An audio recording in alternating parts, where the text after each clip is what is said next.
Hai semuanya, perlu aku akui, di usiaku yang tidak sedikit ini, aku justru merasakan gejolak yang tak terencana sebelumnya. Sebelum aku melanjutkan ceritaku, mari saling sapa di kolom komentar. Tulis siapa namamu dan dari mana asalmu, agar bisa mengenal aku lebih jauh. Karena ini bukan sekedar cerita.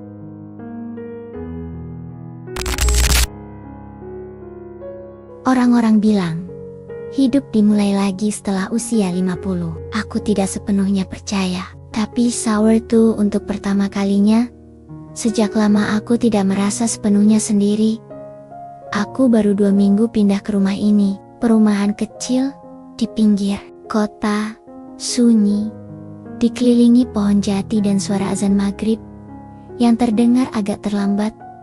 Anak-anakku sudah berkeluarga, suamiku, ya, sudah lama jadi mantan suami. Setelah perceraian yang tak terlalu gaduh, kami hidup sendiri-sendiri.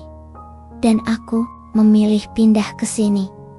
Karena, mungkin karena aku butuh tempat baru. Atau mungkin karena aku ingin tahu, apakah sunyi bisa terasa berbeda jika suasananya baru. Setiap sore, aku duduk di teras, membawa segelas teh hangat dan buku yang jarang betul-betul kubaca. Bukan untuk menikmati cerita, tapi agar aku tidak terlihat terlalu kosong. Dan di seberang rumah selalu, di jam yang hampir sama ada seorang pria, duduk juga di teras rumahnya. Tidak pernah menyapa, tidak juga menoleh, hanya duduk, memandangi langit. Kadang memeluk jaket tipis, kadang memainkan sendok kecil di cangkirnya. Dia sepertiku, mungkin menikmati sore yang tidak terlalu ramai, karena ramai itu melelahkan jika tidak ada tempat untuk pulang.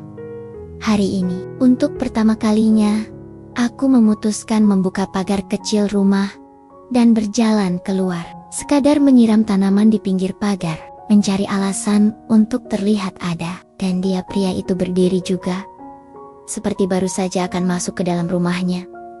Kami sama-sama berhenti, sama-sama menoleh. Lalu untuk pertama kalinya tersenyum.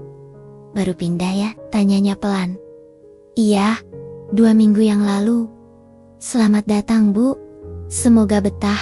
Mudah-mudahan, jawabku sambil tersenyum kecil.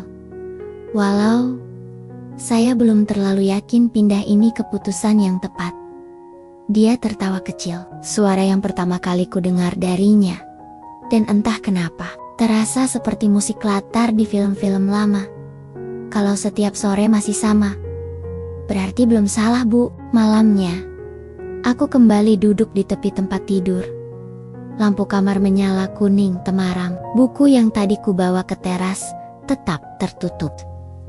Cek, 1 halaman pun berubah.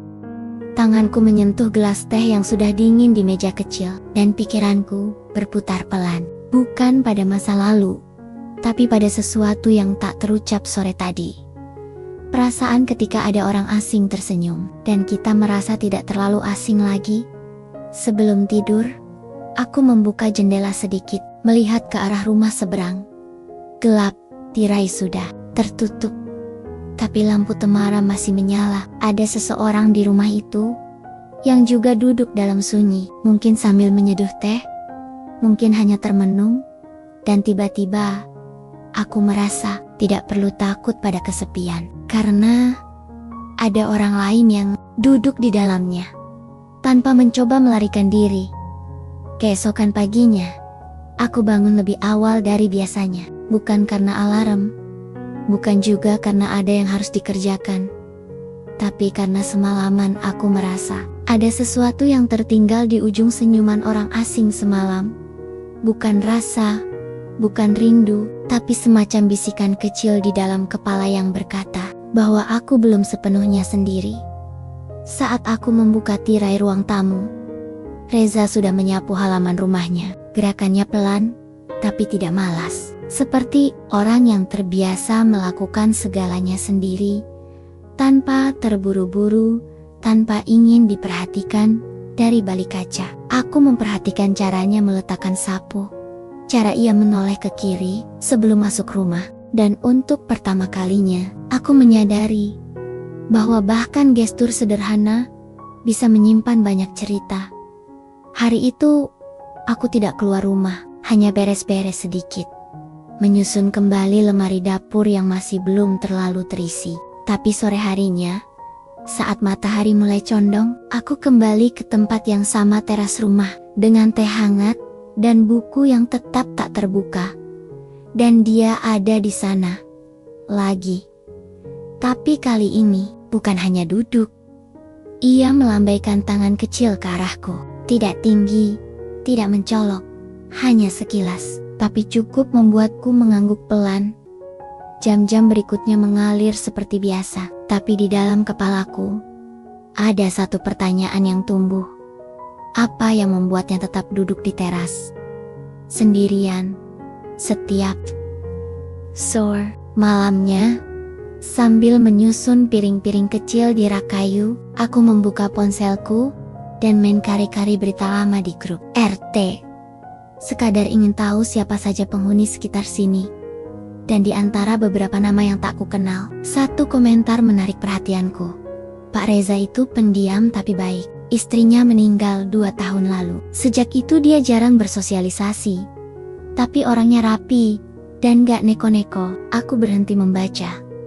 Tiba-tiba suasana rumahnya sore tadi terasa lebih masuk akal dan lebih akrab. Tapi aku tidak ingin berasumsi terlalu banyak. Aku hanya duduk malam itu di ujung tempat tidur, memandangi langit-langit kamar yang kosong, sambil membayangkan berapa banyak hal yang bisa tidak kita ucapkan, tapi tetap terasa oleh orang lain yang pernah sendirian. Hari itu aku memang bangun dengan rencana kecil, bukan sesuatu yang penting, tapi cukup membuatku tersenyum sejak pagi. Aku membuat bulu tape, resep lama, yang dulu sering kubuat saat anak-anak masih kecil. Wanginya mengingatkanku pada suara tawa, piring-piring kecil yang habis dalam hitungan menit, dan tangan-tangan mungil yang rebutan potongan pinggir. Kali ini, bolunya hanya untuk 2 rumah, untukku, dan 1 kota kecil yang akan kutitipkan lewat simbol tetangga depan. Tanpa nama, tanpa catatan, hanya plastik bening yang sederhana, dengan pita lusuh berwarna emas, karena niat baik tidak harus selalu diumumkan.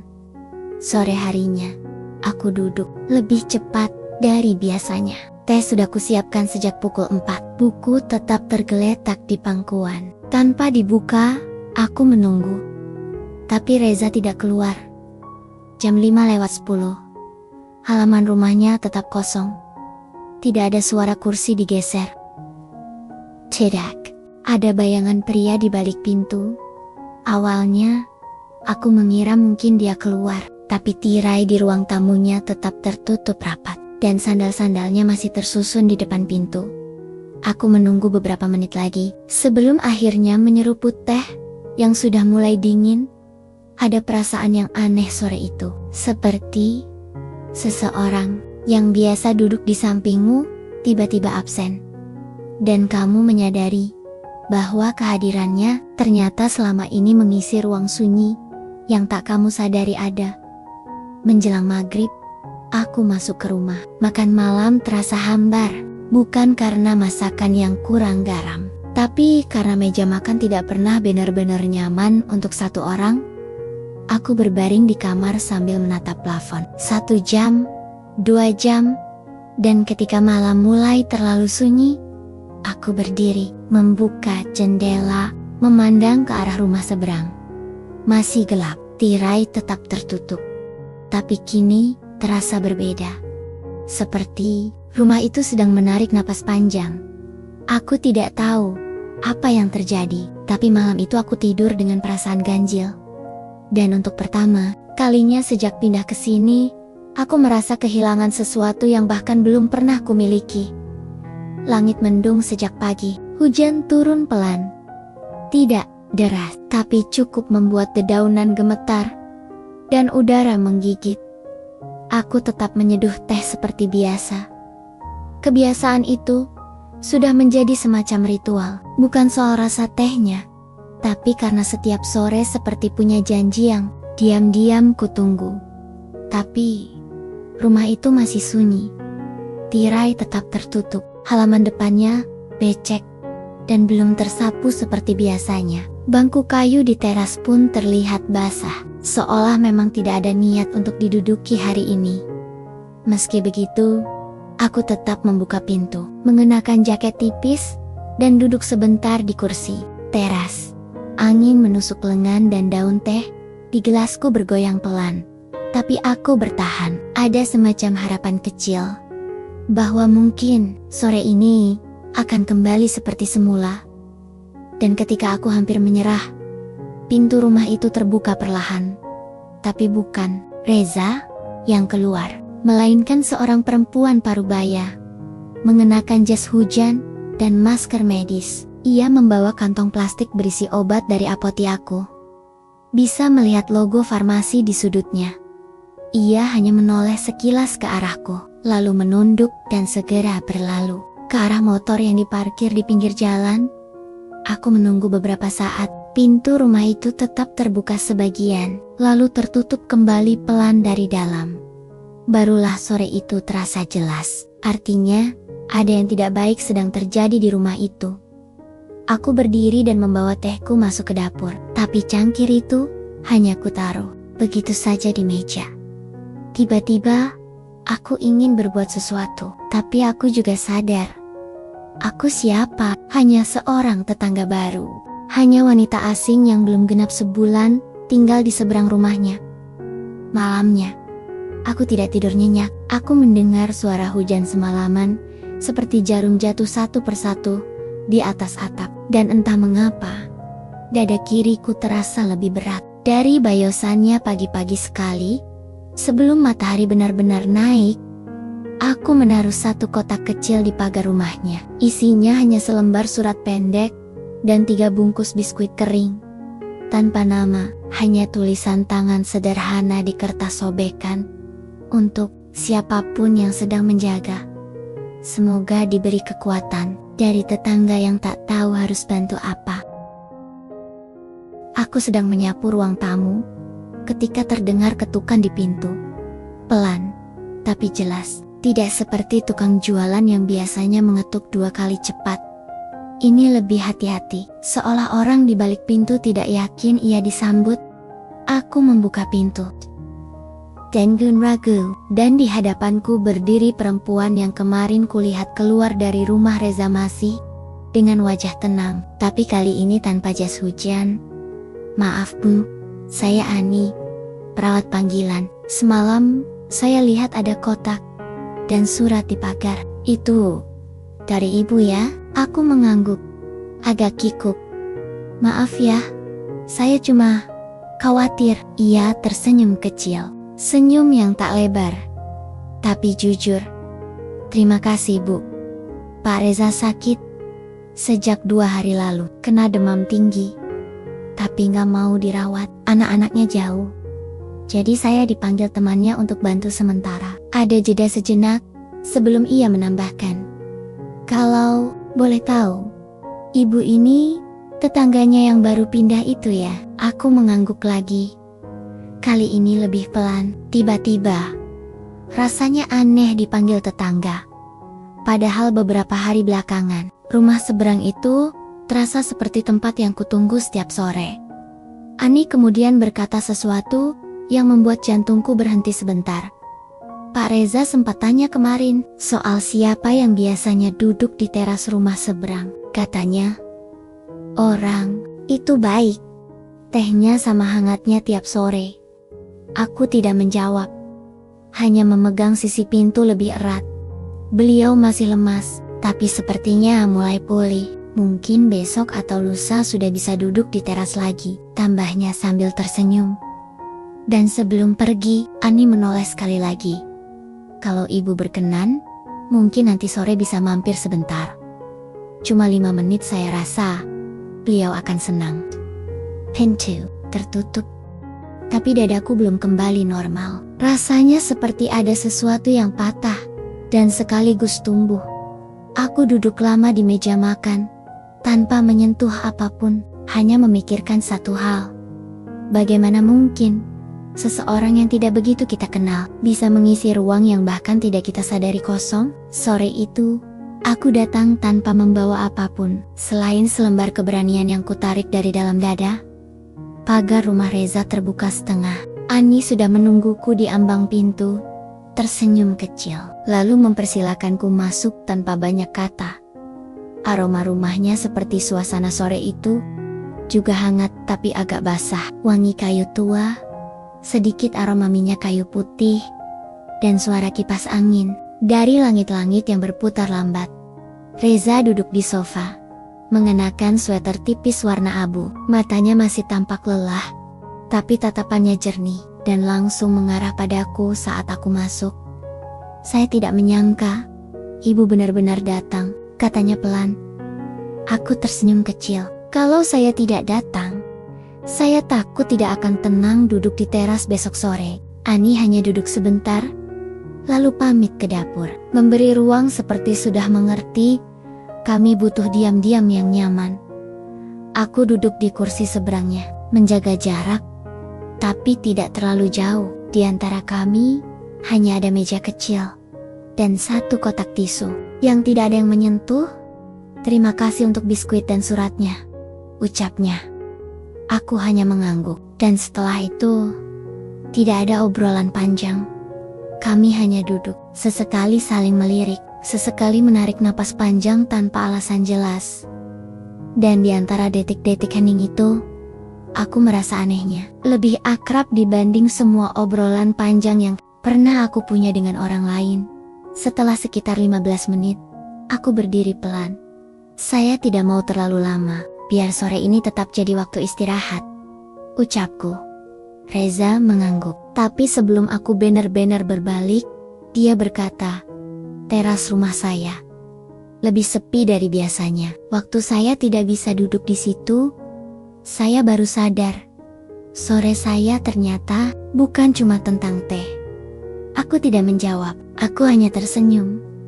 Lalu pulang, membawa suara kipas angin dan kalimat sederhana itu sampai larut malam.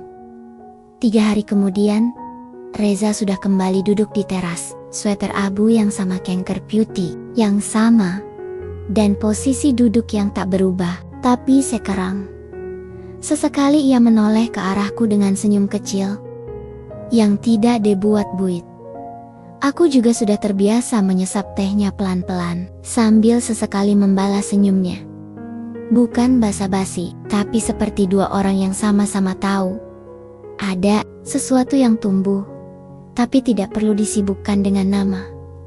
Sore itu, gerimis turun, rintik kecil yang tak deras, tapi cukup membuat hawa berubah dingin, dan halaman jadi basah. Tapi kami tetap duduk, masing-masing, di kursi masing-masing, di teras masing-masing, dengan pandangan yang sekali-sekali bertemu, lalu segera saling tunduk, seolah tidak sengaja.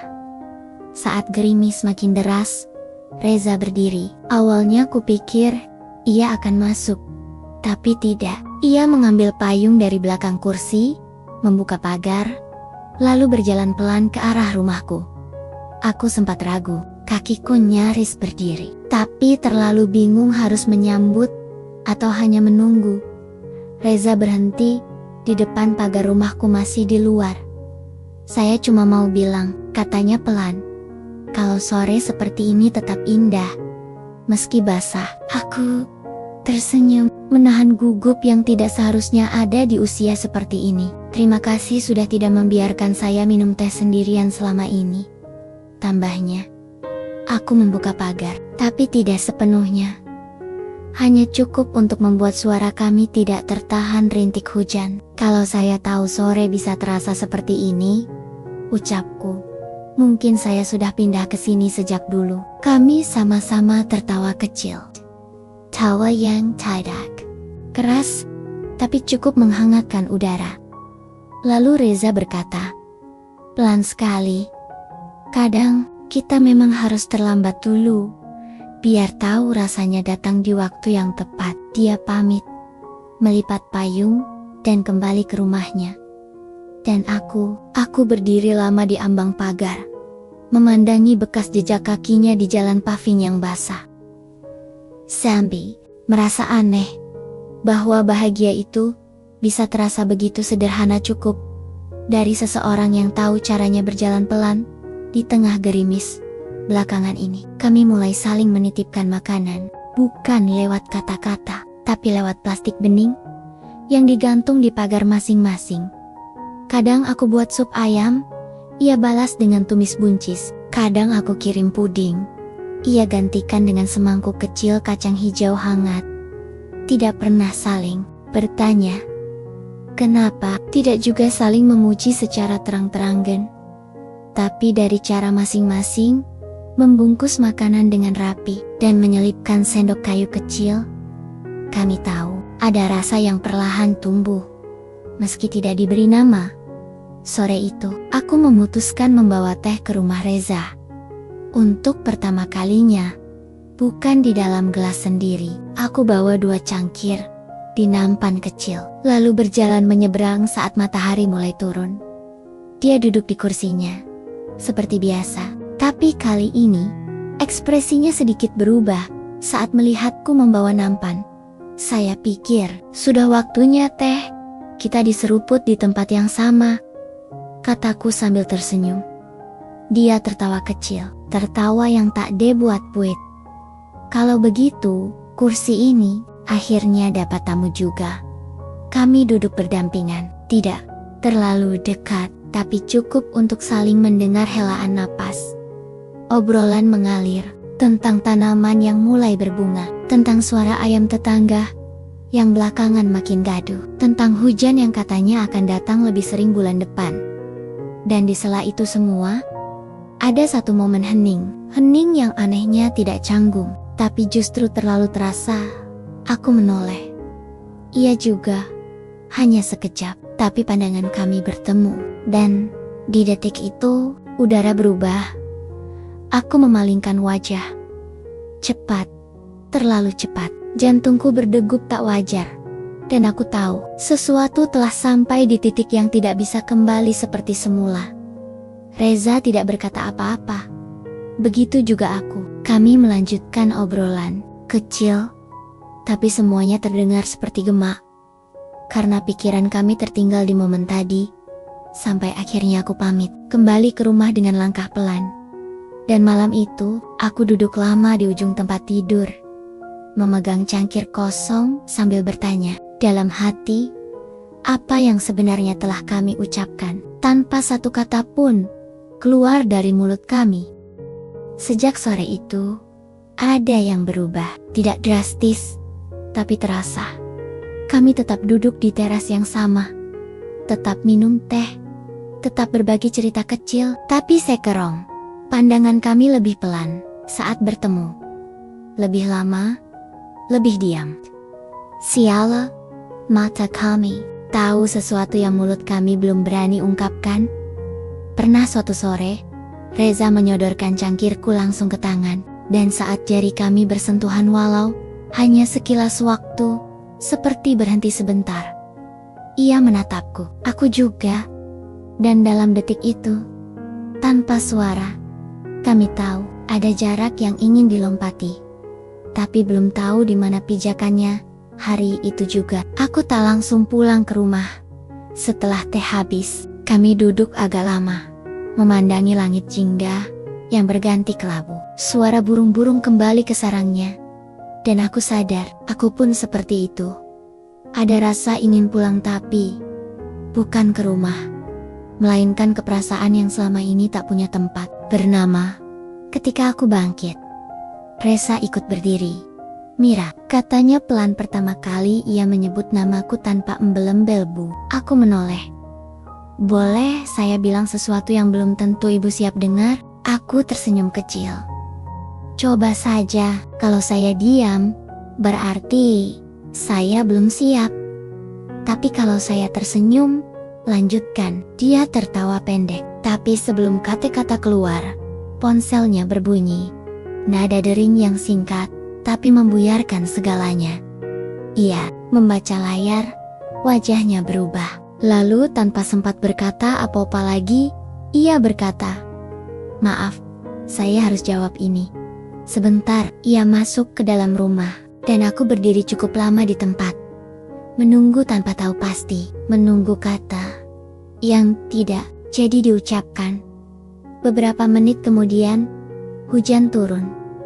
Aku menyeberang jalan dengan langkah cepat. Tapi dalam hati, aku tahu, yang turun bukan cuma hujan, tapi juga momen yang nyaris terjadi. Dan malam itu, aku duduk sendiri di kamarku yang hangat, merasa dingin dari sesuatu yang bahkan belum sempat menyentuh kulitku. Sore itu, aku tidak keluar. Bukan karena sibuk, hanya tidak tahu harus duduk dengan ekspresi seperti apa. Sejak semalam, ada perasaan yang menggantung, pertanyaan yang tak jadi diucapkan, pandangan yang tak sempat dijelaskan, dan suara ponsel yang memotong sesuatu yang sudah nyaris tumbuh. Langit sore itu mendung lagi, tapi tak ada gerimis, hanya udara yang berat, seperti menahan sesuatu yang enggan turun. Aku duduk di ruang tamu, jendela terbuka separuh, menatap ke luar tapi tidak benar-benar melihat. Rumah Reza tetap sunyi, tirai tertutup, tidak ada bayangan bergerak di baliknya. Dan untuk pertama kalinya sejak aku pindah, aku merasa sore ini kosong. Bukan karena tidak ada yang duduk di seberang, tapi karena ada sesuatu yang tertinggal di antara dua kata yang tak jadi diucapkan. Menjelang malam, saat aku baru saja akan naik ke tempat tidur, terdengar ketukan di pintu. Pelan, sama seperti tempo hari. Aku membuka, dan Reza berdiri di sana dengan dua cangkir teh di nampan. Hangat, tapi tidak lagi mengepul, seperti telah dibuat beberapa saat lalu, dan baru dibawa sekarang. "Saya tadi hampir tidak jadi kesini," katanya, menunduk sedikit. Aku tidak langsung menjawab, hanya membuka pintu lebih lebar. Kami duduk di ruang tamuku, sunyi. Lampu kuning redup dari lenggit-lenggit, memantulkan bayangan lembut di wajahnya. Yang menelepon kemarin, istri saya, katanya akhirnya. Aku diam, nafasku sempat tertahan. Mantan, ia koreksi cepat. Kami belum resmi bercerai, tapi sudah lama pisah rumah. Kami hanya belum menyelesaikan semua dokumen. Ada jeda, ia menyeruput teh yang kini sudah tak lagi panas. Saya tidak ingin ibu salah sangka, tapi saya juga bingung. Bagaimana harus menjelaskan semua ini? Saya tidak ingin terlihat seperti orang yang datang membawa setengah hati dan separuh cerita. Aku menatapnya. "Tapi, kamu tetap datang malam ini," kataku pelan. Ia mengangguk. Karena saya merasa kalau saya diam, maka semuanya akan menguap. Padahal, saya tidak ingin sore-sore itu jadi sia-sia. Aku mengangguk pelan. "Kami tidak bicara lama malam itu." Tapi ketika ia pamit dan aku menutup pintu perlahan, aku tahu hubungan ini tidak lagi ringan. Tidak sesederhana duduk di dua teras berbeda. Dan meski teh di cangkir tadi terlambat dingin, ia tetap menyisakan hangat yang tidak bisa begitu saja aku padamkan. Sejak malam itu, sore-sore kami kembali seperti semula. Duduk di teras, minum teh, bertukar cerita kecil, tapi kali ini, setiap senyum lebih pelan, setiap kalimat lebih hati-hati, dan setiap diam lebih penuh arti. Reza tidak pernah membahas lagi soal telepon malam itu. Aku pun tidak bertanya. Kami seolah sepakat untuk tidak membuka sesuatu yang belum selesai, tapi sama-sama sadar bahwa hubungan ini sudah tidak bisa kembali menjadi sekadar tetangga yang baik. Sore itu, matahari turun lambat, langit memerah, indah, dan udara terasa hangat seperti bukan musim penghujan. Aku datang membawa 2 potong roti panggang buatan sendiri, dan seperti biasa, Reza menyambutku dengan senyuman yang tidak lagi terasa asing. Kami duduk berdampingan, membicarakan hal remeh, seperti tanaman tomat yang mulai berbuah, dan kucing tetangga yang makin berani masuk pekarangan. Tapi di antara tawa-tawa ringan, ada jeda panjang, dan di dalam jeda itulah terjadi sesuatu. Tangan Reza menyentuh tanganku. Tidak erat, tidak menggenggam, hanya menyentuh sebentar, tapi cukup untuk membuat detak jantungku kacau. Cukup untuk membuat napasku pelen-pelen berubah. Aku menoleh. Ia juga. Mata kami bertemu. Tidak ada kata. Tapi, dalam diam itu, ada sesuatu yang hampir melompat keluar dari batas. Lalu, seperti tersadar, aku menarik tanganku perlahan. Ia pun menarik tubuhnya sedikit mundur. Tak ada yang salah, tapi juga tidak sepenuhnya benar. Kami sama-sama diam. Maaf, ucapnya. Nyaris tak terdengar. Aku hanya menggeleng pelan. Tak perlu minta maaf, tapi mungkin kita memang perlu berhati-hati. Kami duduk beberapa menit lagi. Lebih banyak diam daripada bicara. Dan saat aku pamit, Reza hanya menunduk pelan. Hari itu, aku pulang sambil memegang pergelangan tangan sendiri. Bukan karena sakit, tapi karena aku ingin memastikan bahwa sentuhan tadi benar-benar terjadi dan bahwa aku masih bisa menahannya.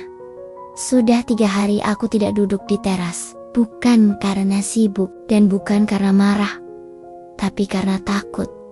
Takut kalau sore-sore itu kembali jadi ruang di mana aku tak bisa mengendalikan perasaan sendiri. Takut kalau jarak yang semula terasa aman akan kembali menghilang hanya karena satu tatapan atau sentuhan yang terlalu jujur.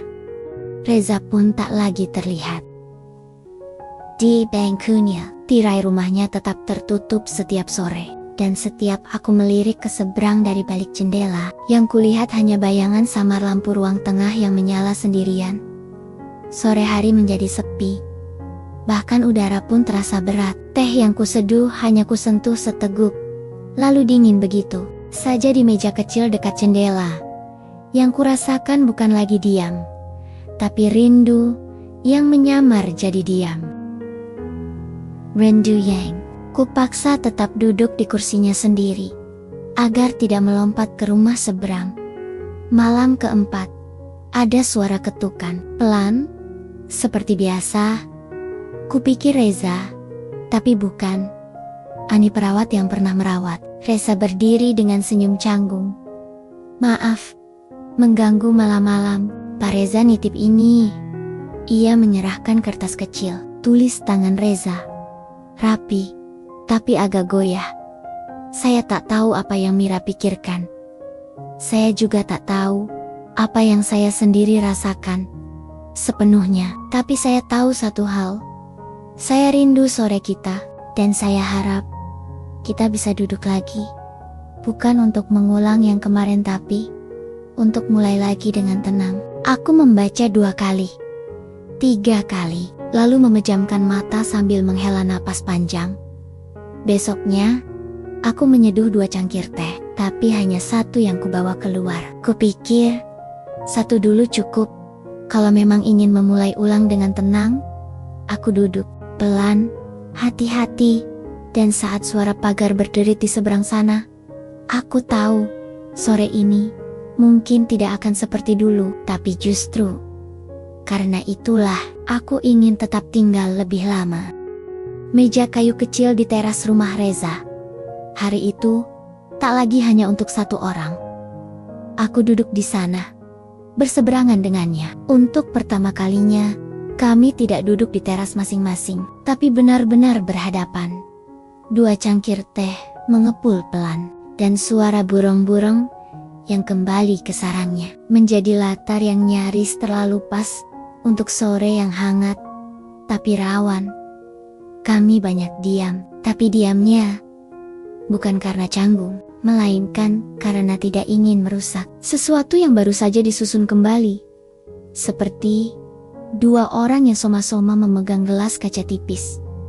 Terlalu erat bisa pecah, terlalu longgar bisa jatuh. Saya sering berpikir, ucap Reza akhirnya, kenapa kita bertemu di usia seperti ini. Bukan saat sama-sama muda, sama-sama bebas. Aku tersenyum pelan. Kalau kita bertemu saat muda, bisa jadi saya tidak menoleh sama sekali. Jawabku jujur. Ia tertawa pelan, lalu matanya menatapku lama. Tapi, tidak menekan. Tapi sekarang kamu menoleh. Aku tak langsung menjawab, hanya menyeruput teh dan membiarkan pertanyaannya menggantung. Seperti daun teh yang belum larut sempurna. Lalu, pelan-pelan, aku menjawab. Sekarang, aku tidak cuma menoleh, aku tinggal duduk. Kami diam logi, tapi kini, diam yang hangat, diam yang menyatukan, bukan menjauhkan. Reza meletakkan cangkirnya, lalu bersandar sedikit. Aku takut, Mira. Aku menoleh cepat. Takut jika aku melangkah terlalu jauh, aku akan kehilangan sesuatu yang sudah lama tidak kurasakan. Ketenangan, kata-katanya membuat dadaku sesak. Tapi anehnya hangat, karena aku tahu, rasa takut itu bukan karena dia ragu padaku, tapi karena dia menghargai apa yang kami punya terlalu dalam untuk gegabah. Aku juga takut, jawabku pelan. Tapi mungkin, justru karena sama-sama takut, kita jadi lebih pelan. Dan kalau pelan, mungkin kita bisa lebih tahan lama. Sore itu, kami tidak saling menyentuh. Tidak ada tangan yang menyentuh tangan. Tapi jarak kami sudah tidak seperti dulu lagi. Karena meja itu yang dulu hanya untuk satu orang, hari ini telah menampung 2 cangkir yang tetap hangat. Sampai sore benar-benar turun. Sore itu, saat matahari nyaris tenggelam dan aku bersiap pulang, Reza berkata pelan, "Mira, mau makan di sini saja malam ini? Sup ayamnya masih hangat." Dan aku kira malam ini terlalu sepi untuk dilewatkan sendirian. Aku tidak langsung menjawab, hanya menatapnya sebentar, lalu mengangguk kecil, tanpa senyum, tapi penuh setuju. Kami masuk ke dalam rumahnya. Ini kedua kalinya aku melangkah masuk. Tapi rasanya seperti pertama, langkahku lebih lambat. Suasananya berbeda, bukan lagi sebagai tetangga yang berkunjung, tapi seseorang yang diundang untuk duduk lebih dalam, lebih dekat. Meja makan kayu di sudut ruang itu hanya berisi 2 piring. Nasi putih, sup, ayam hangat, dan 2 sendok yang berbunyi pelan saat bersentuhan dengan mangkuk. Kami makan tanpa banyak kata, tapi tidak ada yang terasa canggung. Kadang kami saling menoleh, kadang tidak. Tapi rasa di antara kami sudah tidak lagi ringan. Sudah bukan sekadar rasa ingin duduk bersama, tapi juga takut kehilangan sesuatu yang belum benar-benar dimiliki. Setelah makan, Reza membereskan meja, dan aku mencuci tangan di wastafel dapur. Kami tidak bicara soal apa-apa. Tapi saat aku melangkah kembali ke ruang tengah, hujan turun deras, dan dalam keheningan rumah itu, suara hujan terdengar seperti iringan bagi sesuatu yang belum sempat dimulai. Malam ini terlalu cepat datang, gumam Reza sambil menatap jendela. Aku ikut duduk di sofa, tidak terlalu dekat. Kami hanya duduk. Suara hujan jadi pengisi antara napas dan detak jantung. Dan tiba-tiba, ia menoleh. "Kalau hari ini aku bilang aku ingin memelukmu, itu terlalu cepat ya?" Aku menatapnya, pelan, lama. Lalu menjawab, nyaris seperti bisikan. "Bukan cepat, mungkin hanya belum saatnya." Kami tidak saling menyentuh, tidak ada pelukan, tidak ada genggaman. Tapi malam itu, kami sama-sama tahu, bukan tubuh yang ingin saling mendekat, tapi isi kepala dan isi hati. Saat hujan belum reda, aku pamit. Aku harus pulang sebelum air meresap ke dalam pikiranku. Kami tertawa kecil, lalu ia mengantarku sampai pagar. Dan sebelum aku melangkah pergi, ia berkata, "Terima kasih. Sudah duduk lebih lama hari ini." Aku tidak menjawab, hanya memegang jaketku erat karena malam itu dingin, dan sebagian dinginnya datang dari sesuatu yang belum sempat terjadi, Beberapa hari setelah malam hujan itu, semuanya kembali seperti biasa. Sordi, taras 2, cangkir teh, obrolan kecil. Tapi setelah makan malam bersama, dan pembicaraan yang nyaris menyentuh pelukan, kami tahu, tidak ada yang benar-benar kembali biasa. Sore itu, Reza memintaku tinggal lebih lama, bukan dengan kalimat panjang, hanya dengan satu tatapan dan satu kata. Jangan pulang dulu. Dan entah mengapa, aku mengangguk. Kami duduk di ruang tamu. Lampu remang. Udara mulai lembab. Tidak ada suara lain, kecuali detak jam dinding dan napas kami sendiri yang pelan, tapi tidak tenang. Reza duduk di dekatku, tidak terlalu dekat, tapi cukup untuk membuat kulitku merinding karena tegang. Mira, ucapnya. Pelan, aku ingin jujur tentang satu hal. Aku menoleh. Sejak pertama kamu duduk di seberang teras itu, aku sudah tahu. Aku tidak bisa lama-lama berpura-pura hanya sebagai tetanggamu. Aku tidak tahu harus menjawab apa. Dan ketika ia pelen-pelen menggenggam tanganku, aku tidak menolak. Tangannya hangat, teguh. Dan ketika ia menyentuh wajahku dengan lembut, aku tidak bergerak. Aku hanya memejamkan mata. Karena tahu, kalau malam ini tak ada yang mengganggu, sesuatu akan benar-benar terjadi. Wajahnya mendekat. Aku bisa merasakan nafasnya. Lembut, pelan, tapi membuat seluruh tubuhku menegang. Jarak kami nyaris hilang. Derek, itu, dunia seperti berhenti. Dan tepat saat bibirnya nyaris menyentuh wajahku, suara bel pagar berbunyi keras. Kami berdua kaget. Langsung menjauh, saling pandang sebentar. Lalu sama-sama berdiri dengan jantung yang berdegup kencang. Reza berjalan ke depan. Aku menenangkan napas, sambil duduk lagi kali ini dengan tangan yang saling menggenggam di pangkuan sendiri. Tak lama, Reza kembali. Maaf, kiriman paket. Aku lupa kalau pesan sesuatu. Ia duduk kembali, tapi suasana sudah berbeda. Kami tak melanjutkan apapun, tak membahas apapun. Tapi dalam diam yang baru itu, kami tahu ada sesuatu yang nyaris terjadi, dan mungkin memang harus tertunda. Setelah malam itu, kami tidak membicarakan apapun. Tidak soal genggaman tangan, tidak soal wajah yang nyaris bersentuhan, tidak juga soal suara bel yang datang seperti tamu tak diundang dan menyelamatkan sesuatu dari terjadi terlalu cepat. Tapi kami juga tidak saling menjauh. Justru sebaliknya, hubungan kami menjadi lebih pelan, lebih hati-hati. Dan anehnya lebih dalam. Reza tetap duduk di teras, aku tetap datang. Kami tetap berbagi teh dan tawa. Tapi sekarang, ada ruang hening yang terasa nyaman di antara kami. Hening yang tidak lagi membuat gugup, tapi jadi semacam pengingat. Perasaan ini nyata, tapi perlu ditata. Sore itu, saat aku hendak pulang, Reza memanggil pelan. Mira. Aku menoleh. Ia tampak ragu. Apa kamu marah? Karena malam itu, kita terlalu dekat. Aku tersenyum kecil. Kalau aku marah, aku tidak akan datang lagi ke sini, Reza. Ia tertawa pelan, tapi matanya masih cemas. Aku cuma takut kalau aku membuatmu tidak nyaman. Aku mendekat sedikit, lalu berkata dengan nada tenang yang membuatku tidak nyaman. Justru, kalau kita terburu-buru, aku tidak ingin perasaan ini jadi sesak hanya karena dipaksa terlalu cepat tumbuh. Ia mengganggok. Kali ini lebih lega. Aku akan pelan-pelan. Tapi aku ingin kamu tahu, aku ingin menua bersamamu, Mira. Entah kita akan berjalan cepat, lambat, atau kadang berhenti. Aku tetap ingin sampai di akhir yang sama. Kalimat itu tidak romantis dalam bentuknya, tapi dalam cara ia mengucapkannya. Aku merasa itu salah satu kalimat paling tulus yang pernah kuterima.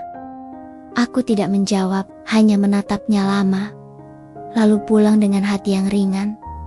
Dan malam itu, saat aku duduk sendiri di tempat tidurku, aku sadar Cinta yang sabar bukan berarti cinta yang lemah. Terkadang, justru karena menunda, ia bisa tumbuh lebih kokoh. Sore itu, hujan belum turun, langit mendung, tapi ringan. Seolah masih berpikir-pikir, apakah ingin menetes, atau cukup menggantung saja. Aku datang membawa kue talam buatanku sendiri. Reza tersenyum, begitu membukakan pagar. Ada sesuatu di wajahnya. Sore ini, semacam semangat kecil yang ingin diceritakan, tapi masih menunggu waktu.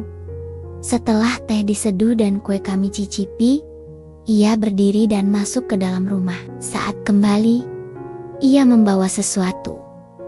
Selembar kertas bergambar sketsa denah rumah. Ini, renovasi kecil-kecilan, sudah lama kepikiran, tapi baru sekarang serius disiapkan, katanya, sambil duduk kembali di sebelahku. Aku menatapnya, lalu memandang kertas itu. Ruangan-ruangan digambar sederhana. Ada ruang tamu yang lebih luas, dapur yang ditarik ke belakang, dan kamar tidur utama yang ukurannya diperbesar. Tapi yang membuatku diam lebih lama adalah satu ruang kecil di ujung halaman belakang. "Ruang apa ini?" tanyaku pelan. Ia menjawab agak cepat, tapi canggung. Semacam ruang baca, tapi bisa juga untuk kerja atau duduk diam. Aku pikir mungkin akan lebih nyaman kalau ada tempat tenang yang tidak terlalu di tengah rumah. Aku tidak langsung bicara, hanya tersenyum kecil. "Ruang sunyi?" "Ya," ia tertawa pelan. "Iya, semacam itu." Dan entah kenapa waktu menggambarnya, aku kepikiran kamu. Hening sebentar. Reza menatapku. "Mira, kamu pernah membayangkan tinggal di rumah lain?" "Maksudku, bukan sekadar pindah rumah, tapi tinggal bersama seseorang di rumah yang bukan milikmu sendiri, tapi terasa seperti kamu ada di dalamnya." Sejak awal dibangun, pertanyaannya lembut, tapi jujur. Bukan lamaran, bukan juga rayuan. Hanya kalimat dari seseorang yang mencoba membayangkan masa depan. Dengan perlahan, aku tak buru-buru menjawab, hanya memandang kertas denah itu, lalu berkata pelan, "Aku tidak tahu, tapi kalau suatu hari, aku harus tinggal di rumah yang belum pernah kutinggali sebelumnya. Aku ingin rumah itu punya sudut sunyi, tempat untuk mengingat siapa diriku sebelum semuanya berubah." Reza mengangguk. Ia mengerti, dan dari cara ia melipat kembali kertas itu dengan hati-hati, aku tahu. Mungkin rumah itu belum akan jadi besok, tapi bayangannya sudah ada hari ini.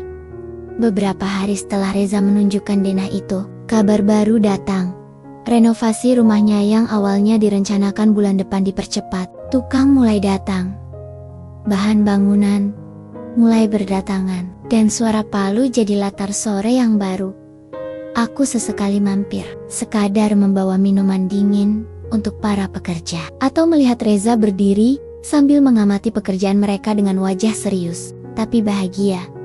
Suatu siang, saat aku datang lebih awal dari biasa, Reza mengajakku masuk lewat pintu samping. Bagian dalam rumahnya setengah berantakan, tapi tidak terasa asing. Dapur sudah dibongkar sebagian.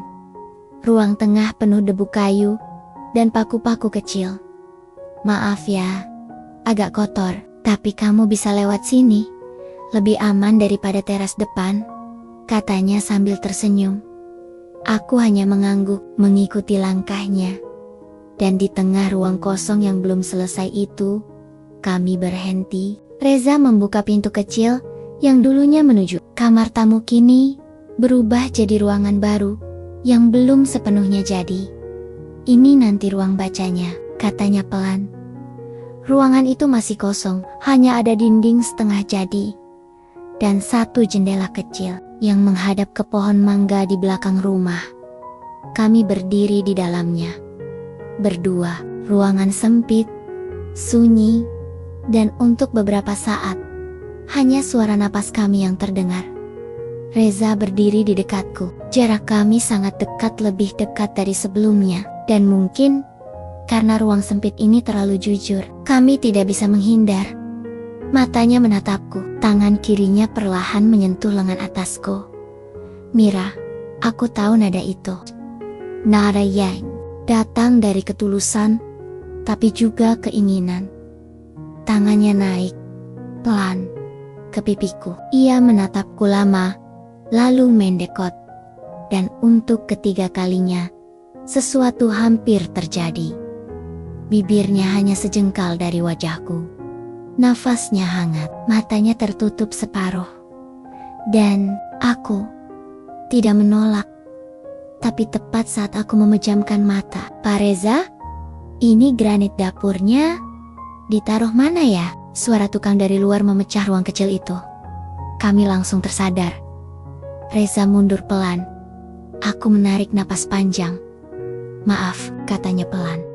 Meski aku tahu bukan dia yang salah. Aku hanya menggeleng, sambil tersenyum samar. Mungkin ruang ini memang belum siap. Sama seperti kita. Ia tertawa kecil, dan dalam tawa itu, aku tahu, kadang, sesuatu yang tertunda, bukan karena tak pantas terjadi, tapi karena masih ada bagian dari diri kita yang ingin menjaga.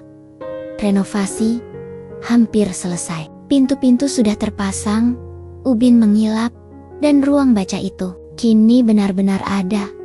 Sederhana, kecil, hanya cukup untuk satu meja, 2 kursi, dan rak buku yang belum diisi. Tapi dari cara Reza berdiri di ambangnya aku tahu, ruang itu lebih dari sekadar ruangan. Ia seperti simbol dari hal-hal yang kami tunda, tapi tidak pernah kami lupakan. Sore itu, kami duduk di dalamnya. Aku di kursi sebelah jendela, Reza di ujung lainnya. Tidak terlalu dekat, tapi cukup nyaman untuk tidak merasa asing. "Akhirnya jadi juga," katanya, sambil tersenyum. Aku mengangguk. Indah, hangat, dan terlalu sunyi untuk tidak memikirkan apa-apa. Dia tertawa pelan. "Memangnya kamu sedang memikirkan apa?" Aku memandang keluar jendela. Matahari menyelinap di balik daun mangga yang masih basah oleh hujan kemarin. Aku sedang memikirkan, apakah kita akan begini terus, duduk berdua, merasa dekat, tapi selalu berhenti sebelum benar-benar sampai. Reza terdiam. Tak ada jawaban cepat, tak ada alasan. Dan justru karena dia diam, aku melanjutkan. Aku bukan meminta janji, tapi aku juga tidak bisa hanya menunggu. Kita bukan anak muda yang bisa koba-koba, lalu berpura-pura tidak sakit kalau gagal. Lalu Baikara, pelan, tapi suaranya mantap. Aku tidak pernah main-main, Mira. Tapi aku juga tahu, perasaan tidak akan cukup kalau dunia tidak ikut setuju. Aku menatapnya. Duniamu belum selesai dengan orang lain. Dia menunduk. Aku tidak perlu menyebut nama istrinya. Dia tahu, aku bicara tentang kenyataan yang masih menggantung di sana, rumah lain, status lain, kehidupan yang belum selesai diikat atau dilepas. Aku tidak ingin jadi pelarian. Lanjutku. Suara sedikit bergetar. Kalau kamu datang padaku, aku ingin kamu datang sebagai seseorang yang selesai dengan masa lalunya, bukan seseorang yang hanya singgah karena rumahnya terlalu sepi. Reza mengangguk. Lambat, dalam. Aku mengerti, dan kamu benar. Kita tak boleh membangun sesuatu dari puing-puing yang belum dibersihkan. Sore itu, kami tidak bicara banyak lagi. Hanya duduk, masing-masing tenggelam dalam pikirannya. Tapi ruang itu yang dulu belum siap kini menjadi tempat kami menyadari cinta yang tumbuh dengan hati-hati tetap butuh keberanian untuk benar-benar menjadi nyata. Aku datang pagi itu tanpa membawa apapun. Tidak ada teh, tidak ada kue, tidak juga senyum basi-basi. Yang kubawa hanya satu hal, keputusan. Reza sudah duduk di dalam ruang baca, mengenakan kaos tipis dan celana santai. Wajahnya tampak lelah, tapi tenang. Mungkin seperti aku, karena semalaman aku tidak benar-benar tidur. Aku duduk di kursi di depannya. Untuk sesaat, tidak ada yang bicara. Tapi kami berdua tahu, pagi itu bukan untuk diam. Aku sudah bicara pada istriku. Ucapnya akhirnya. Aku menoleh perlahan, menunggu ia melanjutkan. Kami sepakat berpisah dengan tenang, tanpa pertengkaran, tanpa luka tambahan. Aku menarik napas panjang, pelan, bukan karena terkejut tapi karena akhirnya sesuatu yang menggantung kini jatuh dengan utuh. Aku tidak ingin langsung berlari ke kamu, Mira, karena kamu bukan tempat lari. Kamu tempat pulang. Tapi kalau kamu belum siap, aku akan menunggu. Aku memandang wajahnya lama, menilai sorot matanya, dan untuk pertama kalinya, aku tidak menemukan sisa keraguan di sana. Aku tidak mau menunggu lagi. Reza? Jawabku pelan. Matanya membesar sedikit. Maksudmu? Aku tersenyum kecil. Bukan karena aku terburu-buru, tapi karena aku akhirnya tahu. Aku tidak takut lagi untuk memulai dari ruang kecil ini, ruang baca ini, rumah ini, hidup ini. Kami sama-sama berdiri, langkahnya mendekat. Dan kali ini, tidak ada suara bel. Tidak ada panggilan, tidak ada alasan untuk menunda. Tangannya menyentuh pipiku, lalu aku bersandar di dadanya. Hangat, tenang, seperti pulang ke udara yang selalu kutunggu setelah badai panjang. Bibir kami akhirnya bersentuhan, perlahan, diam-diam, tapi penuh makna. Bukan sebagai pelampiasan, tapi sebagai awal akhir dari semua penundaan. Awal dari hidup yang dipilih, bukan terpaksa dijalani. Dan pagi itu, di ruang baca kecil yang dulu hanya denah, kami membaca satu kalimat paling penting dalam hidup kami. Tidak ada yang terlalu terlambat jika kita masih punya keberanian untuk memilih.